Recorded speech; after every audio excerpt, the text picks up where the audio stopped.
Hey everyone, welcome to the Unhandled Exception podcast. I'm Dan Clark and this is episode number 88. And today I am honoured to be joined by Matt Pocock, currently very well known for his agent skills, but formerly also very well known in the land of TypeScript. So welcome to the show, Matt. Very, very happy to be here and glad to be a pretty local resident. I mean, we are about, 10 miles, 15 miles away from each other, 20 miles?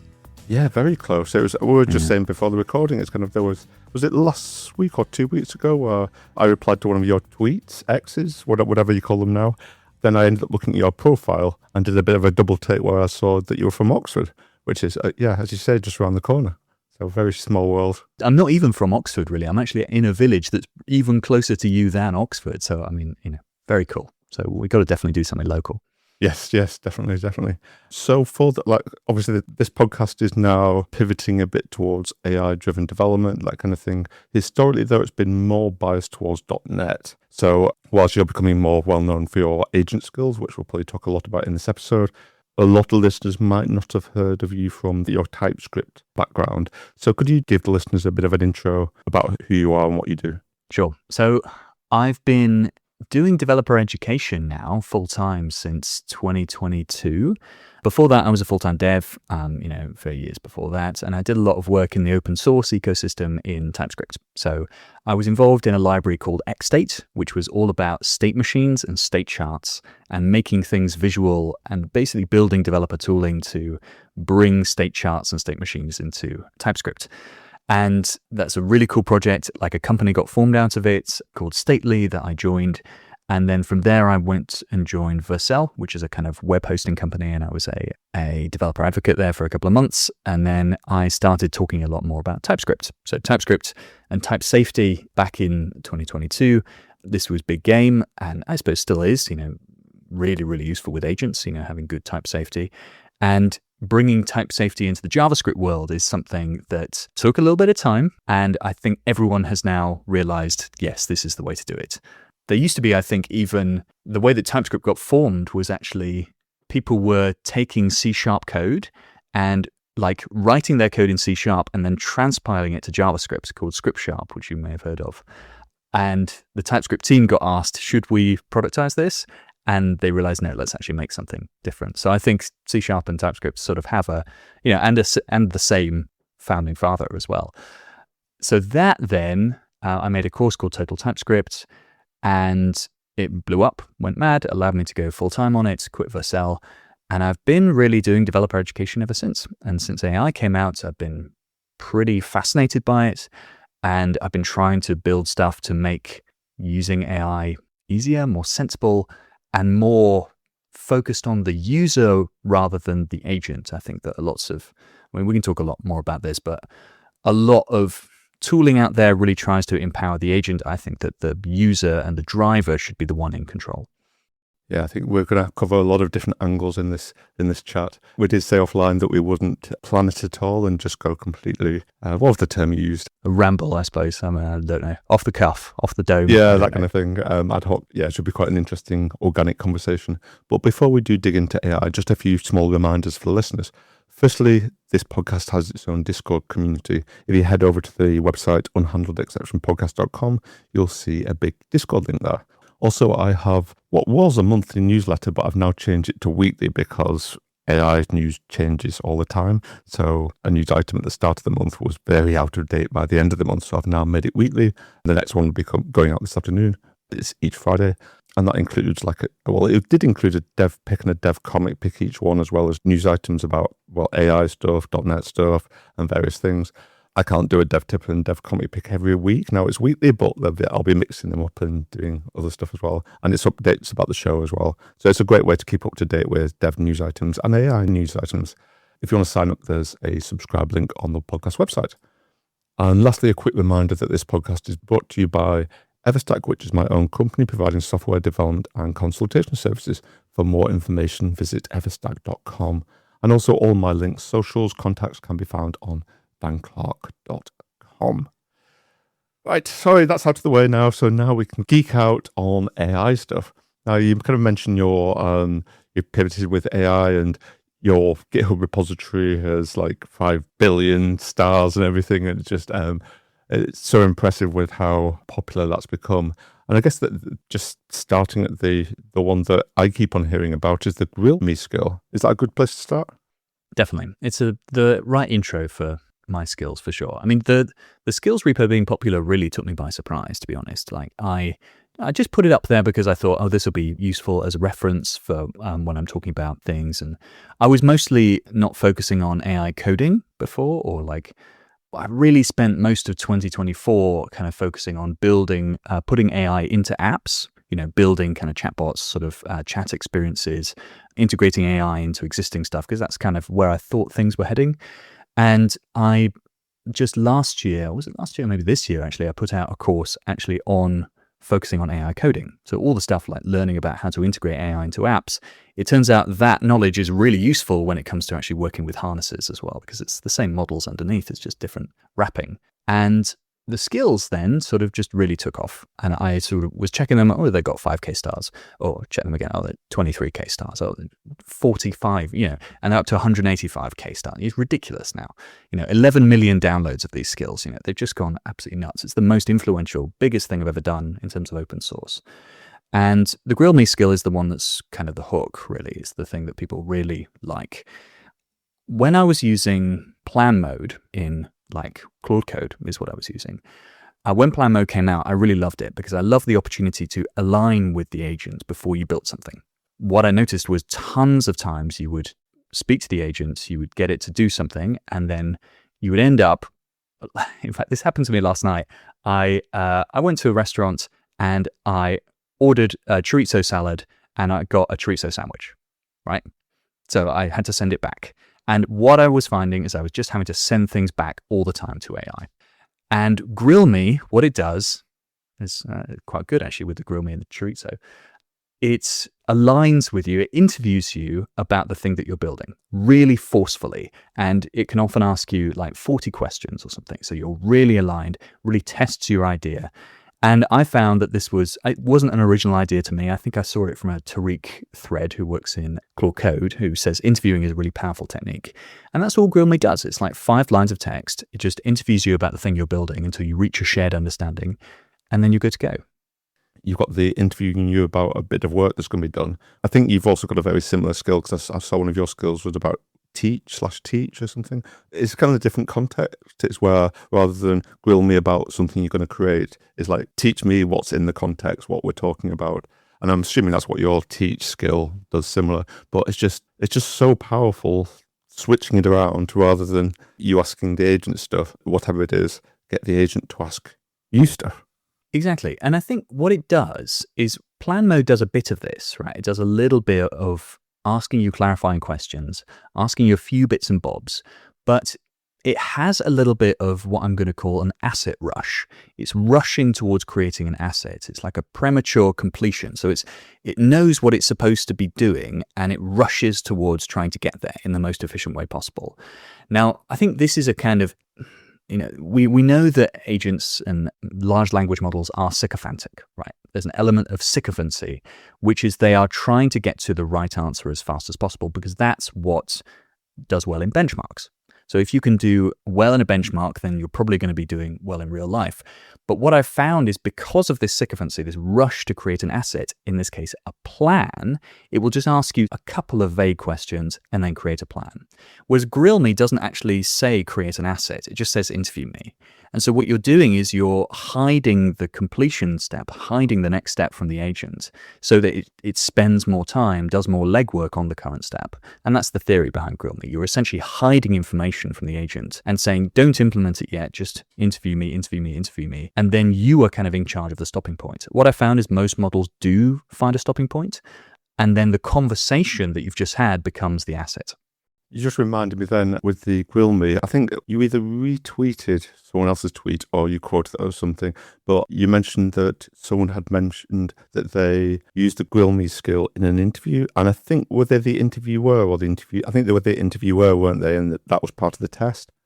Yeah, a really cool use case. Like The thing about Grill Me and the thing about any kind of interview with AI is like, you need to be really on your game as the user. It really tests you because you have to answer a lot of these questions, figure out exactly what you're building, hold the thing very clearly in your mind. Frederick Brooks calls this the design concept that you have with the AI. Once that's clear in your head, then it's trivial for the AI to implement it, right? Because you're properly aligned.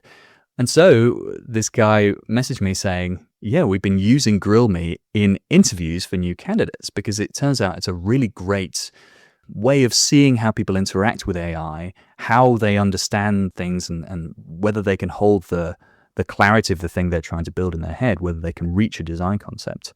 So yeah, I just found that super fascinating. And it's very approachable as well because it's just the AI asking you questions. It's not a complicated API, it's just a conversation. So it's cool. Yeah, I find this really fascinating because I've been involved with interviewing candidates before, and one problem we're having now is in the past where I've done the technical interviews and they're actually we just do a screen sharing session and treat it as like a pair programming session where I'm seeing them code, but like really try and help them out to try and decrease the pressure a bit.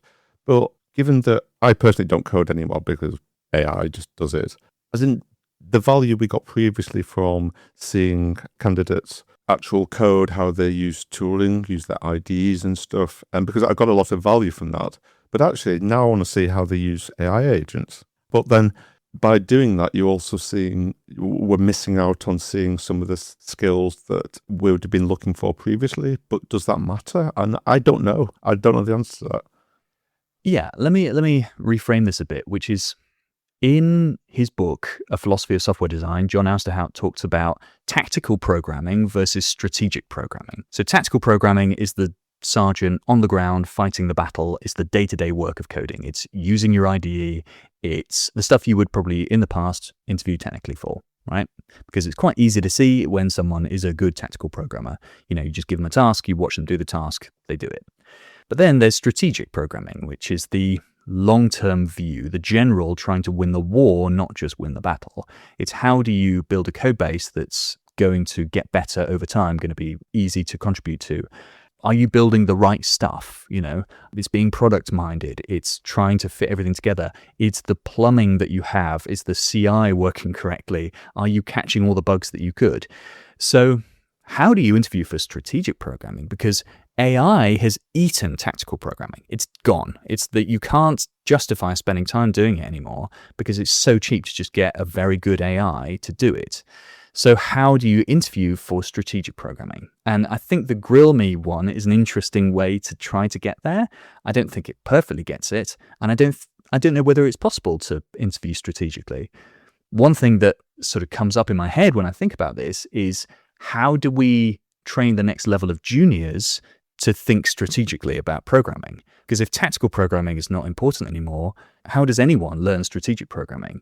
Well, they learn it by being in a job for 9 months and seeing their mistake coming back at them, right? It's a long feedback loop to get good at strategic programming. I'm just thinking out loud. I kind of wonder if you could have some prompt in the code base which they're testing with, which kind of like almost forces it to go in the wrong direction intentionally and see if the candidate spots it or something. But then that's another issue, especially if it's remote, so they're on their own hardware. You can't assume everyone's got a subscription to something. So then that's another tricky angle. Yeah, exactly. I don't know how they were handling that, to be honest. I mean, it's funny because there is an element of pay to play now, which is we've always needed the right equipment in order to do development, but now you need the right equipment plus you need the subscription on top of that, Yeah, so moving on, not moving on from Grill Me, but kind of like extending Grill Me, you've got another skill called Grill Me with Docs. And this looks really interesting because it's kind of like, I'm not going to try. I'll let you do the elevator pitch. Yeah, so what I noticed with Grill Me, let me step back a bit, which is that when your code can only explain so much, code can explain itself, usually, and if it's well-written code, and if it's sort of structured into modules that sort of explain themselves with nicely written methods, then you can understand how things work really, and you can dive deeper inside if you need to look at them. But code can only explain so much. It can't explain the decisions that were not taken. for instance. It can only sort of explain, okay, this is where we ended up. It can't really show the journey of all the decisions that were made. And it can a little, but it's a little bit uncomfortable to explain the domain language and the language that is used to describe the app. And what I found is I wanted a little thin layer of documentation over my repo that was built up as I went to essentially bring some of these DDD concepts, or specifically the concept of the ubiquitous language, into my code base. Because the thing that I'm trying to protect against here is that AI can sometimes be extremely verbose, just in its output to you. It can be using words that just feel wrong for the situation, or not the words that you would use. And this felt like a communication gap between me, product manager in this situation, and the developer, which is the AI. So I wanted us to be aligned on the same language. And so what Grill with Docs does is it adds this thin layer of documentation. It adds a kind of domain modeling aspect to grilling, which is you are modeling the domain that you're trying to create. You're trying to arrive at shared language. Because my pet theory here, and this goes to teaching as well, is that once you understand and establish the language of something, you understand it, right? Or you have a working model of it and you can work with it. That's something that I try to do in AI coding as well.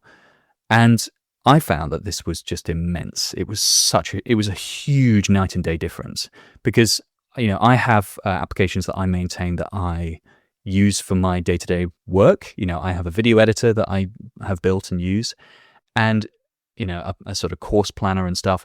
And so now, instead of saying a sentence like, when you create a real lesson inside a Ghost section inside a Ghost course, it should make the Ghost section and Ghost course real, and you should have to provide a file path to it. Really long verbose sentences. You can just say there's a problem in the materialization cascade. You've arrived on this term that's really specific for the thing that you're building. And I found that the grilling session was the right moment to decide that, not later in the process, just right then. And so Grill with Docs is basically Grill Me plus a little layer of ubiquitous language, and also for architectural decision records. So you could encode the decisions that you made in the repo. This is almost like while you're writing these into the repo, as like these are decisions, like the ADR, the decisions and things. It's like a parallel to writing specs, but not quite specs. As in, I quite like that. It's quite interesting. Can you use both in combination? Do you mean specs as well as ADRs, and specs as well as? Yeah. So you've got the domain language in Git, you've got the ADRs in Git, and then specs as well. Yeah. So the way I think about specs is, I'm not a huge fan of spec-driven development. People whenever you mention the word spec, people get kind of funny about it because everyone uses specs in a different way. The way I think about specs is they are temporary artifacts that are supposed to be discarded, that are essentially just useful for scheduling work over multiple agent sessions. So what you say is, okay, we need to change the application in this way. Let's write a spec for that change. And what you then do is you then say, okay, let's make tickets against that spec. And every ticket, that's going to be a different agent session. So Claude is going to just work on this ticket, clear its context, next ticket, next ticket, next ticket, next ticket. And once that's all done, once the spec is in the code, you delete the spec. That's what I think. Now, other people think that you should maintain the specs as like a separate whole, almost like a shadow version of the code, basically like a secondary source explaining what the code is supposed to do. And then you go and edit the spec and then compile it into code. And I'm interested to know where you land on that argument. So I'm very wary about this because I'm going to be mentioning another project, which was, because I use OpenSpec very heavily, which I actually had the creator of it in the last episode, Tabish. And so that's kind of what I use quite heavily. So there's two big values I get from using OpenSpec. One is the initial explore mode, which sounds very, very similar to your Grill Me. So I think that's a very good parallel. And it's this whole interviewing you first, sorting out all the gaps and everything before any code's done. And you described it before, the whole where people using AI complain that they make a start and it goes in the wrong direction. They have to tell it to try again. And it's just, but I find using that kind of technique, whether it's Grill Me or Explore mode in OpenSpec, that gets rid of most of that. I very rarely have that issue anymore. The other value I get is the specs. And you kind of touched on it earlier where you were saying that code can only say so much. It can only say so much because it can say what it's doing, but maybe not the whys. But also, even if what you're trying to get can be inferred from code, that can be quite expensive. Every time you want to do a ticket, if it's got a feature might be spread out through an entire code base. If it's got to search the entire code base and infer that every single time, then that adds a lot of, well, time, cost, token usage, all of that stuff, providing the specs are up to date, that is. Because obviously if the specs are out of date, then that's a different problem. But if it is up to date, then that can be, I find that's really valuable. But yeah, it's interesting. I agree, there's so many different definitions of this term spec, and your definition added yet another one to my list of definitions. Yeah, I suppose it's whether you persist the specs, essentially. And I think that you should not persist the specs. The reason is that you end up spending a lot of tokens just changing and updating the specs based on the code. And it locks you into one way of working, which is you probably must change the spec first and then pull the spec into the code. Now, that to me feels overly prescriptive and also just like a waste of tokens, right? I think that, in fact, I made a tweet about this recently, is what if you took all of the tokens that you spent on updating your specs and you pulled them out, and instead you made your code easier to navigate, easier to read, so you didn't have all of these cross-repo dependencies, so you didn't have to look in all these places, so things were organized into modules, or, better modules, let's say. I'm really interested by that. I mean, that's because you are paying a cost to maintain those specs over time. There's so many different angles to this, and pros and cons, but yeah, I do, as I said, because I use OpenSpec very heavily for most stuff, but I really want a project that's not currently using OpenSpec, because a lot of mine are, so it's kind of, I just want something clean, but yeah, so I need to find something where I can really use this quite heavily. I know that you've got a video where you go through your skills. I think is it fairly recent? I was watching it earlier. Yeah, it's fairly recent. Yeah, I haven't made a tutorial on my skills, and I've sort of made some big changes and then finally made the tutorial.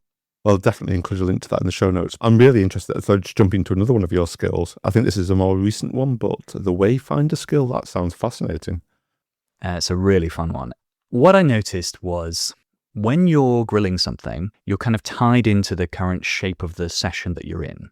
And what I mean by that is that if you're trying to make a big change, a huge change, or you're starting a new project, let's say, then what you kind of can't be tied into a single agent session.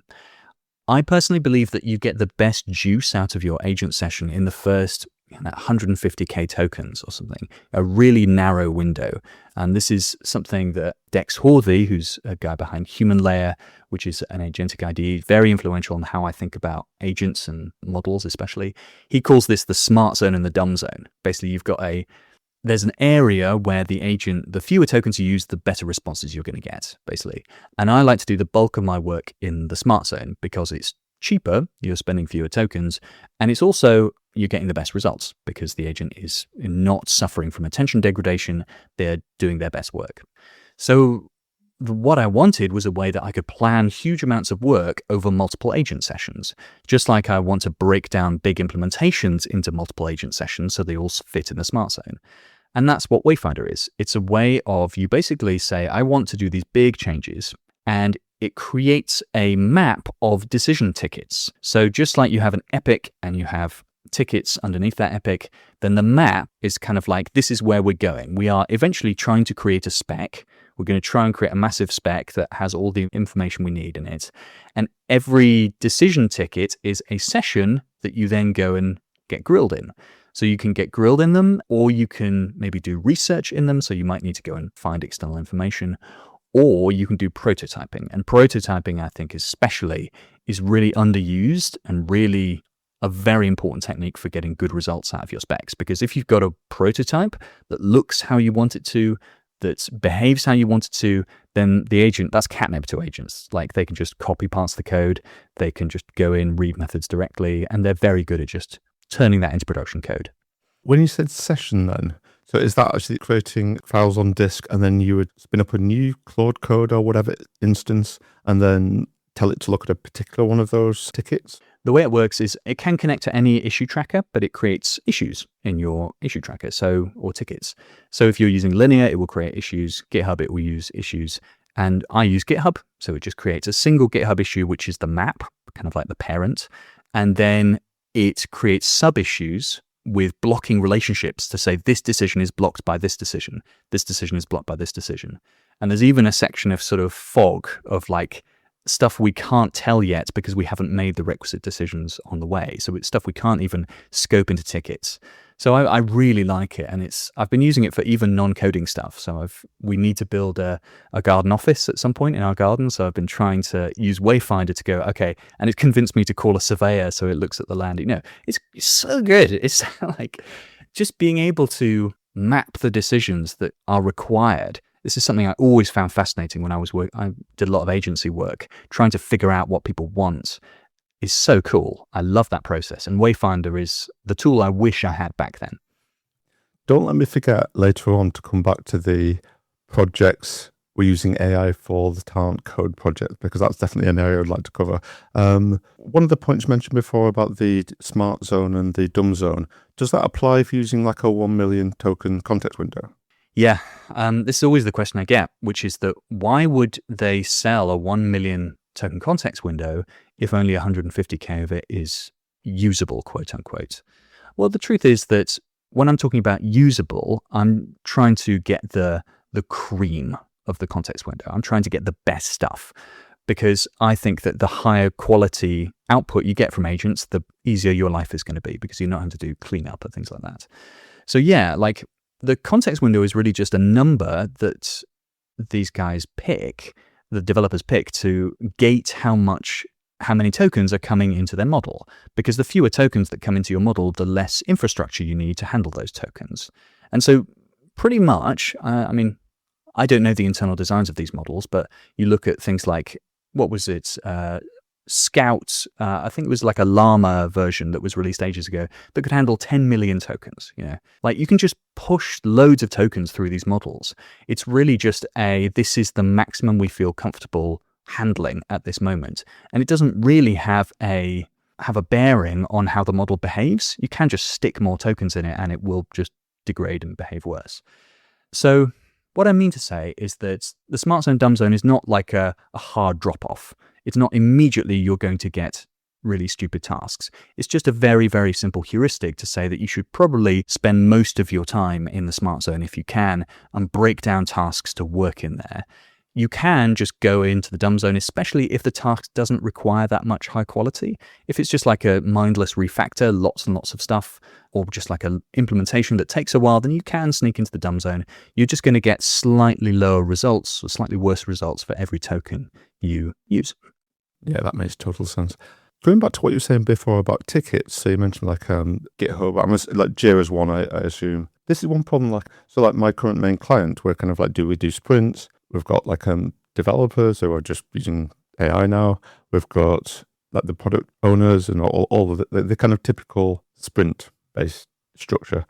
Because obviously the developers aren't coding, so we're trying to shift more left, even though I know a lot of people hate that term, but I'm trying to get more, and also use AI more for the ticket generate, like creating epics, creating the user stories underneath and that kind of thing. And it's quite interesting where what you described before sounds like it will really help with letting the product owners and the people creating the tickets leverage AI earlier before we even start sprints. And then you kind of wonder, is sprints even necessary?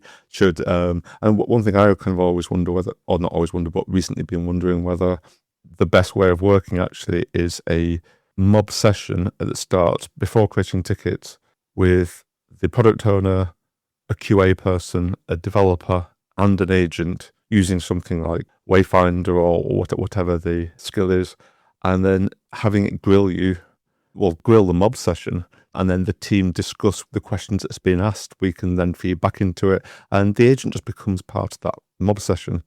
And then that goes off and creates the tickets. And it sounds like the skills you're describing would fit really well with that.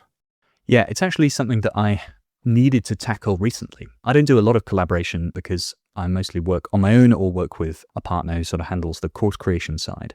But for the garden office, I did need to collaborate with my wife. And so what I needed to do was I had a sort of grilling session, sort of understanding the specifications of everything that we needed to build. Okay, what do we want this garden office to look like and that kind of thing. So I made a skill because I knew that I didn't want to have her sit through a grilling session because that felt, sort of torturous waiting for the AI to come back with stuff. And so I made a skill, and it is actually in the repo. It's under in progress, and it says to questionnaire. And so it sort of takes the stuff you would have put in the grilling session and creates a Google Doc out of it and basically says, okay, fill this in. And then later you can pass that back into the agent. And so it sort of takes it offline for a second and then brings it back in. And then it can ask you any follow-up questions. I think the wider question that you're asking there is, how do we collaborate with models? And also, there were like 3 different cool questions in your question. One of which is that, are sprints needed anymore? Maybe we should talk about that first, because the labor arguments or the labor constraints, the mythical man month is sort of totally changed now. It's totally gone. There is still labor needed, except it's just labor that's needed in the planning phase and then the review phase, right? It's the middle of the process has been completely eaten. And so if you can schedule AI to just work through these tickets that we create, then the developer is really just the review person and the planner. They're at the start and the end. And of course, then bug fixing and putting through cycles like that. So I don't know. How does that hit you? Like, I suppose you're sort of seeing that, and that's why you're getting less comfortable with these sprints. It's funny because AI has made coding 100,000 times more productive. I'm seeing it write code, and I'm looking at it like just mind blown, but not because it's doing all this code, but the fact that I used to do that by hand. All that CSS or functions in the backend code and stuff, where it's writing functions in seconds. And I'm looking at that thinking, how long would that have taken me to write? And the tests as well, it's writing test coverage, so many tests, good quality tests. And it's like, that would have taken me forever to do. But I don't feel that I'm getting through tickets 1,000 times faster or 100 times faster.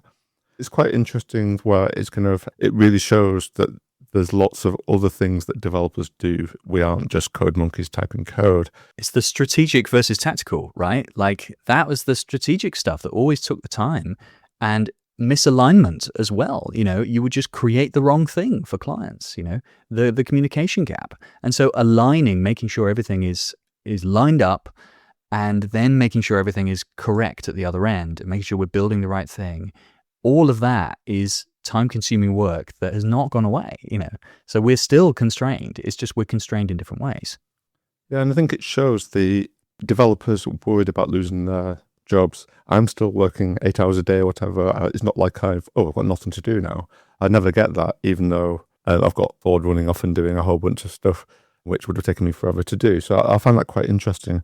With the sprint stuff, I feel that having individual tickets, it feels like it's not forcing, but encouraging that mindset of a developer picks up a ticket, is working on it, and then it moves across the board. And I also think it encourages that the ticket doesn't need to be as detailed or like cover all the different use cases and like all the information, all the context it needs, because the developer's going to pick it up.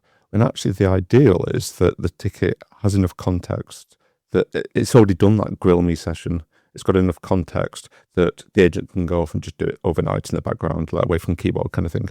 So I think actually moving away from the sprint paradigm kind of would encourage, and us trying to think about how can we get these tickets ready for AI so that we can just fire it off overnight. I think that would, and I think it's a massive paradigm shift. But I think that's where we need to go.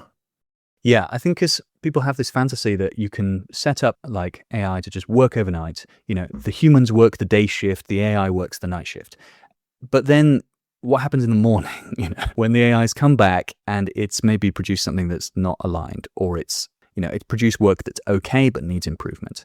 For me, it feels like I think the right unit of this is not the individual ticket anymore, because AI has eaten like tactical coding. So I think what you need is one developer who's responsible for the delivery of a spec. So it seems like you should be thinking more ambitiously. A single developer should own an entire spec. Then they're responsible for managing the life cycle of the agent running that spec. So they're responsible for that person or that robot on the night shift. Then that person's responsible for delivering that spec to the completion point. So they are, doing follow-up tickets. They are managing the AI that works on those. And it feels like to me, a single human can manage multiple specs at once. Whereas before, we would just literally divide up a spec and have a single human working on individual tickets there. Now, it feels like a developer can handle 4 specs at once, which is really cool, but it means they need to be a lot more involved in the whole planning process. And it seems to me like there's a sort of crisis of responsibility when it comes to working with AI, which is that people fire off these things, they merge into main, and then no one is responsible for it. It's the AI who did it. It wasn't me. It was not my code.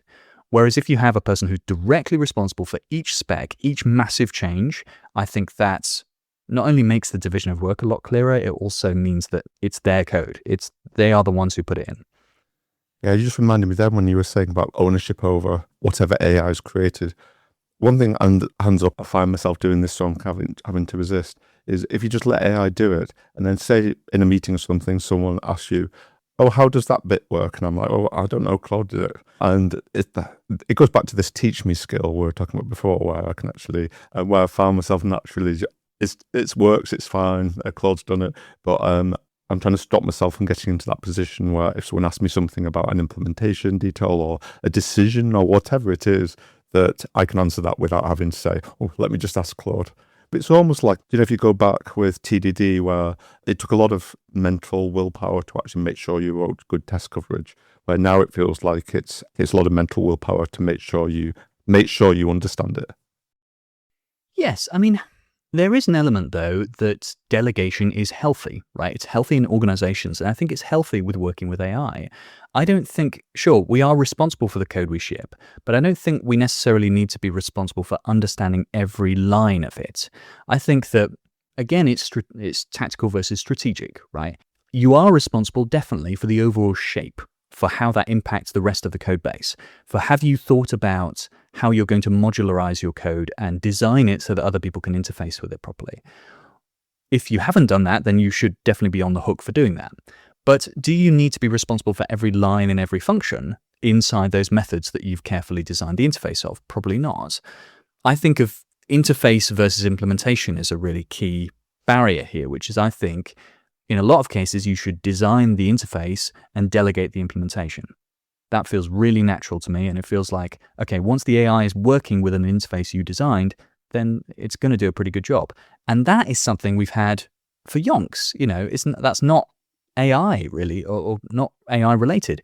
We've been delegating that way for a long time. So that just feels very familiar to me.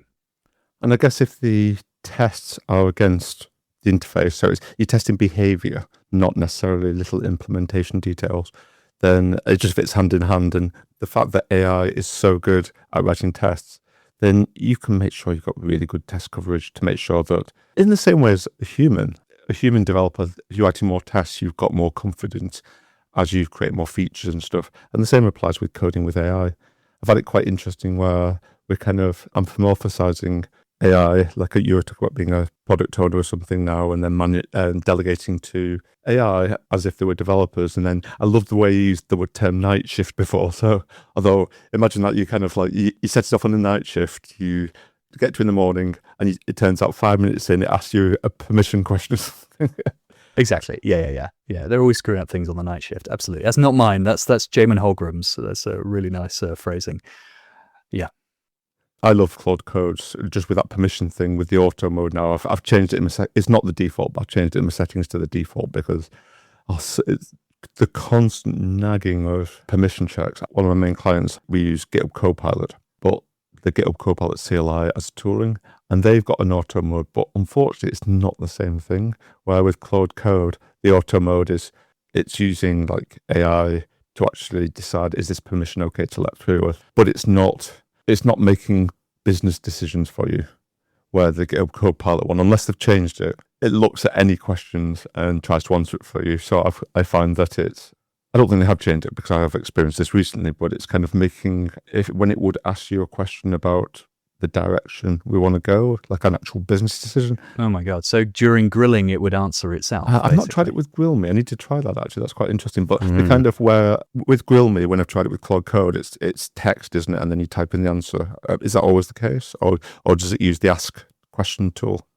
I personally have that tool. It's a tool that the agent can call and it will show up the question as like a multiple choice text. So it's sort of like a custom UI. I actually have that tool disabled because I hate that thing so much. And it's actually pretty expensive. It's like 2K tokens in the system prompt. So actually removing it saves you quite a lot saves you a lot of smart zone actually. So you can just disable it in Claude Code and I have it disabled. So do you mean the ask question tool, which kind of like does a multi? Well, that's quite interesting though. Yeah, I just don't like it.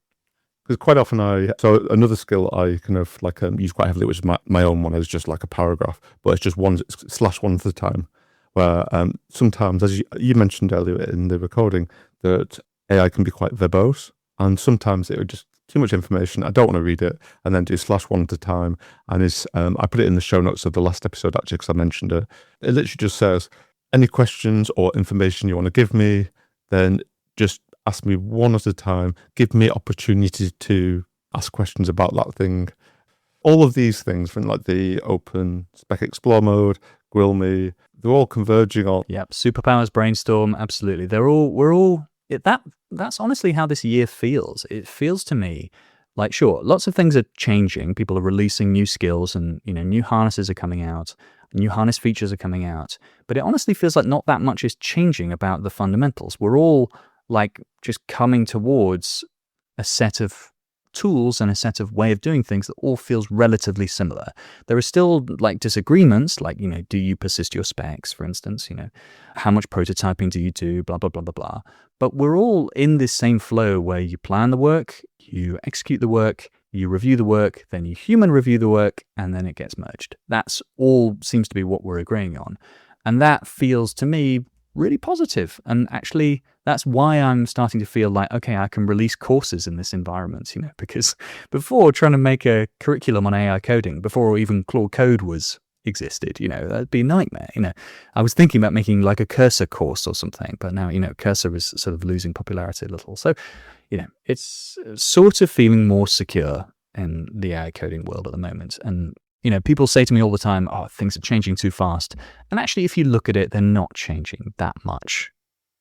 I think with courses, like one of the courses I've done is it was called .NET Aspire, but now they've made it more language agnostic, just Aspire. But that was fairly new when I created the course, and that was changing all the time. So I did an update earlier this year, but even it's now needs updating again almost, and especially because the developers of that are using AI to accelerate their features. But I can only imagine, like AI, doing a course in AI, I can only imagine how often that needs updating. But I guess that's like if you do it full time, I suppose that's a big advantage.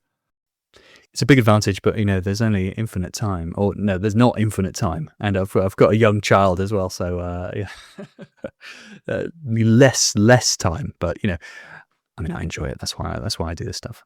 I think that's the thing. I'm the same. Like all the stuff I do, like the podcast and everything, it's because I love it. So it's kind of I've just got back from holiday, and it's kind of I was missing my computer, which it sounds really sad, but it's kind of it's a good place to be. I mean, yeah, I agree, and I think a lot of people feel this way too. Yeah, I whenever I go away, I'm sort of itching to get back, itching to, I've got new ideas sort of like percolating in my head. We went away for 2 months actually, like it's about 9 years ago, and I just once I got back, I was like totally energized. I just absolutely went on a tear, and that's how it goes. Yeah, definitely. So with time, we mentioned before that it'd be good to talk about using AI for I know you've spoken a bit about one of your projects, but using AI for non-coding stuff. But before we do, I just want to pick out a few more of your skills, which would be good to just quickly go through. One of them is the handoff skill. And this is actually something, I'll let you explain a bit. It's something I do a lot manually by just telling the agent to do it. So this sounds really, really useful. Could you give your elevator pitch for that skill? Totally. What people are doing more and more now is that they are running multiple Claude agents or multiple agents at once. And what I have found, okay, let me rephrase this actually. When you're working on something with an agent, if you've got like your session, which is, the context window slowly building up, you're having your conversation, chatting to it. Now, managing that session is something that is actually quite difficult because you need to think about the work you're doing and break it into phases. So you might have, in the same session, you might have a grilling phase, then you might have an implementation phase, then you might have a review phase. And what happens at the phase boundary? Like, what do you do then? You can just continue, just continue with the same session, not alter it at all. You can clear the context, totally destroy your session, but that doesn't make sense in certain situations. You can compact, you can just sort of like summarize your session, shrink it down so you've got a bit more smart zone to play with. And what I noticed is sometimes when you're in these phases, something can jump out at you that needs fixing or needs doing that is not related to your current session. And this might be that you're working on a feature and then you notice a critical bug somewhere or a critical, a type error or something, maybe, or I don't know, that needs fixing out of band. And I basically built the handoff skill for that. And so you invoke the handoff skill, it pulls out it basically creates a markdown document of what needs doing, and it just sort of specifies that. And then you can just open up a new Claude tab or a new agent and pull that markdown document in. Very, very simple. And I've sort of started using this in different ways now, which is in Claude Code, which is what I mainly use, you can actually have multiple agents and it sort of runs a daemon in the background to manage these agents, and you can see them all in a single view. It's very nice. And you can actually spawn agents into that view from the command line. So I've now got a Claude handoff skill that takes that instead of the manual process and just spawns another agent. And that's amazing because you can just say, okay, spawn me an agent for this, spawn me an agent for this, spawn me 3 agents all tackling these 3 different tasks. And that means that your main session can continue with its phases, continue with its flow, and you just have this extra session just focusing on that thing. With the Claude Code thing, are you talking about the agent view? Yeah, the agent view, exactly. That is really good. The one thing that really annoys me about that is there's not a way of, when you're in agent view, create a new session in a specific directory. So I always end up opening up a new tab. I've got like a PowerShell or Bash alias in my profile where I can very quickly create one in the background. Then it appears in there, but it's kind of like, I'd like to just do it without having to open up a new terminal or something. Yeah, the way I've worked around that is I have a folder, which is kind of like I run all of my Claude Code sessions in there, and then that acts as a router for all of my repos. And so it's just a sort of simple agents.md file or claude.md file in the root that just has these navigation pointers to say for this repo go here, for this repo go there. And it's actually really effective because it just picks up all the right context. I have skills that I use in there, basically in that sort of routing directory, I suppose. I've not really talked about that, but it is a nice little thing I should mention, to be honest, because, yeah, it just means I have a single directory that I do all of my work in and just everything gets sorted. I was using that initially, and in the dev picks at the end, I was going to mention it, but I'll mention it now because why not? So I use tmux. In fact, in WSL, and I noticed on one of your videos in your VS Code, I saw the WSL thing, so it looks like you use that too. But I use tmux in there, and tmux has, in fact, I'm aware that the listeners might not know what tmux is. So a very quick explanation. It's like a terminal manager where the actual process of all your terminal sessions isn't part of the actual UI thing. So I can close Windows Terminal, reopen it up and attach back to the session. So none of my different tabs or split screens or anything have been lost. They come back. And that process can be remote, it can be local. So you've got like this client server kind of thing. And it's really powerful where there's a whole bunch of very Vim-like keyboard shortcuts, where you can very quickly split the screen, open up new tabs, do all sorts of things. So it's really powerful from like a geek Vim user kind of point of view. For AI, when you've got these sessions and you've got like a bunch of splits, the tmux CLI tool can access all of your sessions, all of your splits, panes, all of these things. And AI agents like Claude Code or whatever know that CLI tool very well. So that means that if I've got a whole bunch of tabs with different Claude Code instances, that AI can inspect those, look at the files to see if something's in progress or that there's a session in progress and everything. So I just got Claude to build like a command line app. I'm using Spectre Console, it's .NET, so it's kind of like it gives nice tables where it shows all of my open sessions. It shows whether it's waiting for me, whether it's finished or whatever state it's in. In tmux, there's a shortcut for where you can very quickly rename any of the panes. So in that table, it shows the name of the pane I've given it, whether it's waiting for me, how long it's been in that state. I've got like keyboard shortcuts where I can do like 1, 2, 3, 4, whatever, and it quickly switches between them all.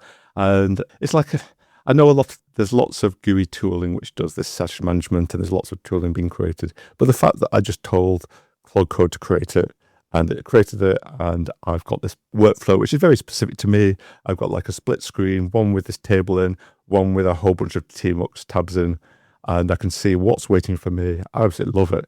I can't remember how I ended up doing this dev tip early, but what we were talking about, which made me talk about Tmux. Well, I should drop mine actually, to be honest, which is I really like. I mean, the era of personal software is upon us, right? Like making personal software has never been easier. It's so cool. I do a lot of it. The one that I would recommend for that is Herder. You heard of Herder? I've not, no.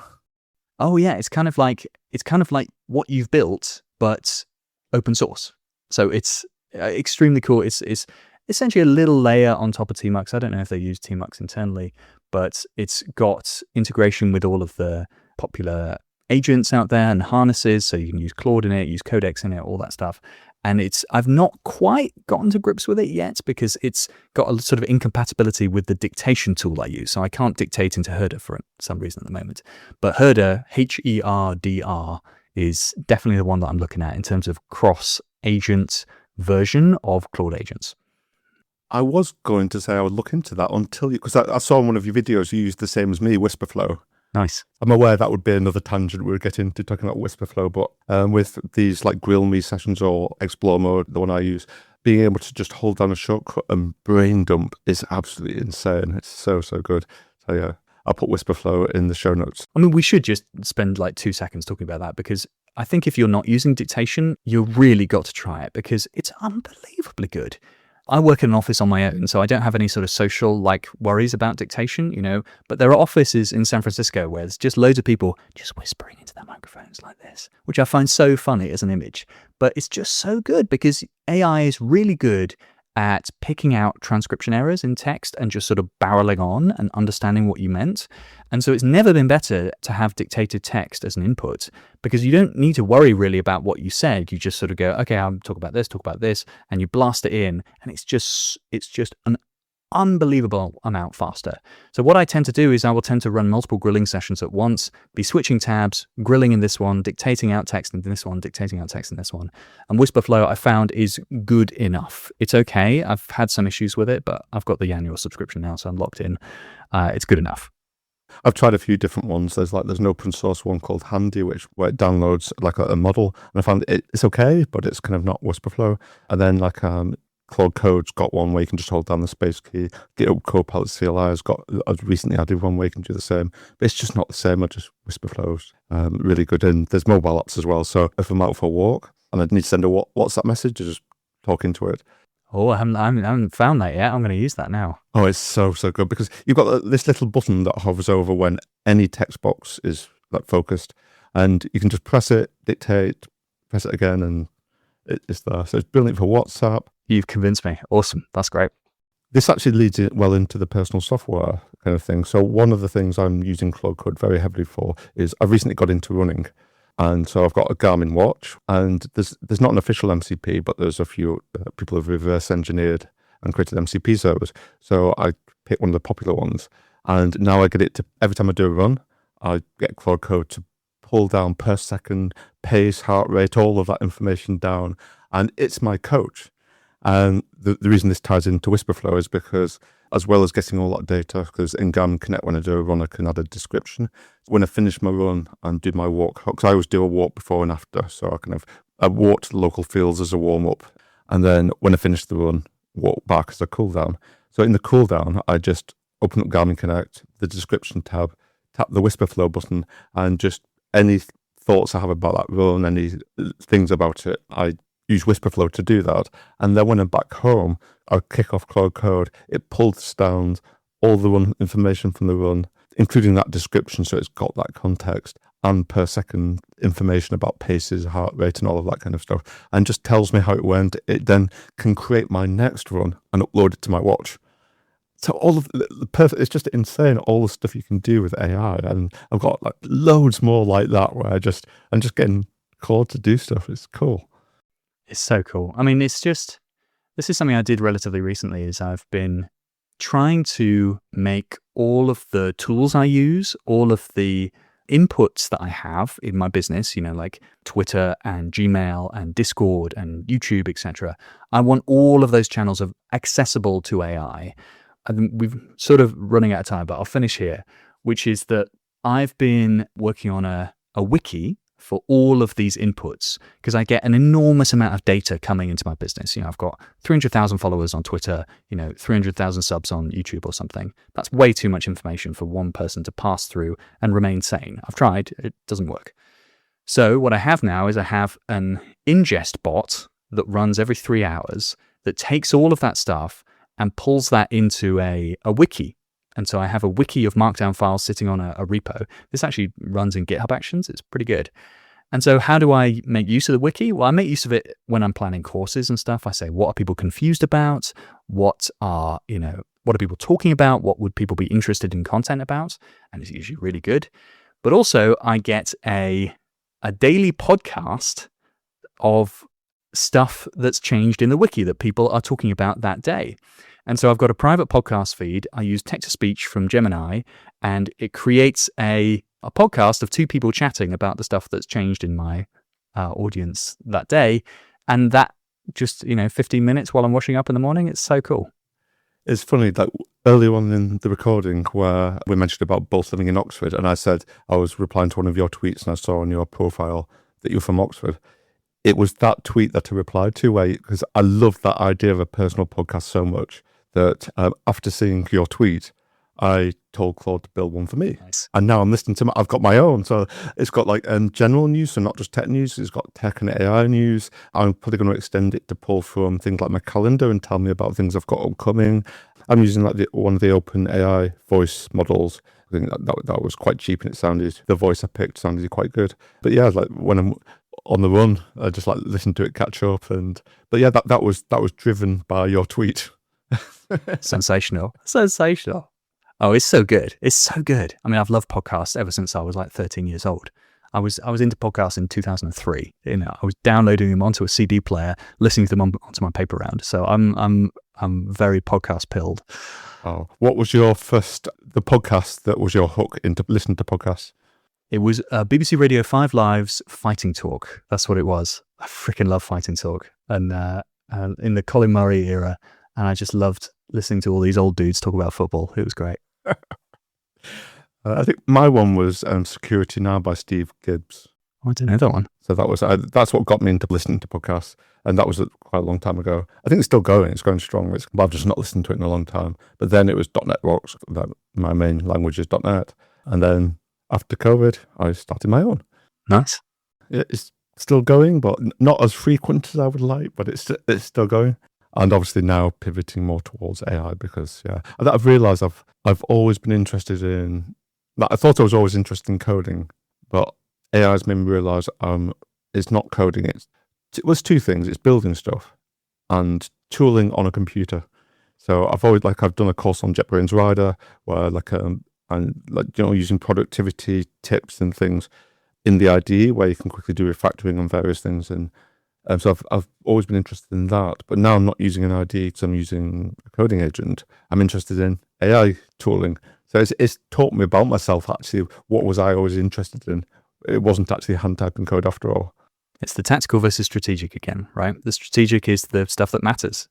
Tactical, sure, it's useful, but the strategic stuff is the way you're going to win the war. Yeah, definitely. Before we wrap up, is there anything that we've not covered that you would like to talk about? I think we're good, man. So with that, just a massive thank you for joining me on the show. It's been an amazing geek hour. No worries, Dan. Great to meet you. You too. And thank you everyone for listening. A quick reminder that this podcast is sponsored by Everstack, which is my own company, providing software development and consultation services. For more information, visit everstack.com.